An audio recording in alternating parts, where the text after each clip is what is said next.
ان الروح القدس سلم او اصعد يسوع الى البريه من الروح بعد المعموديه لكي يجرب من ابليس.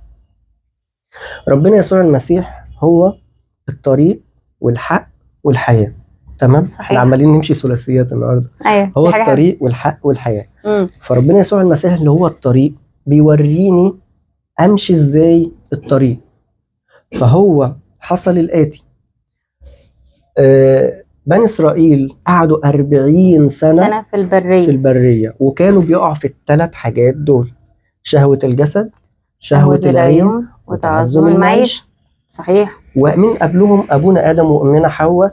لما نيجي نفتح سفر التكوين كده الثمرة شافتها ان هي يعني شهية للنظر وبهجة للعيون. ومن الأول كان تقريبا يعني حست بطعمها إن هي لذيذة بقى وكده. فأدي شهوة الجسد وشهوة العين، وهي كانت عايزة تاكلها عشان تصير مثل الله زي ما الحقيقة قالت لها. فتعظم معيشة. فالله اكتشف، أو الله مش اكتشف، إحنا اللي بنكتشف في الصوم ده إن إحنا واقعين في حاجة أو 2 أو 3 من دول. في نفس ده. مش أبويا آدم بس اللي وقع فيها، ولا أمنا حواء، لا، كلنا في حد مضروب بواحدة أو 2، أو في حد مضروب بالثلاثة. ويعني أعتقد بنمر بيها في حياتنا كل يوم أكيد في حد بيقع في حاجة فيهم. مظبوط.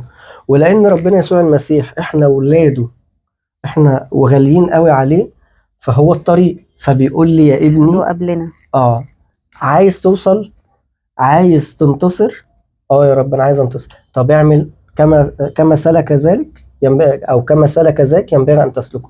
فهو بيمشي قدام الطريق عشان أنا أمشي على آثار قدمي.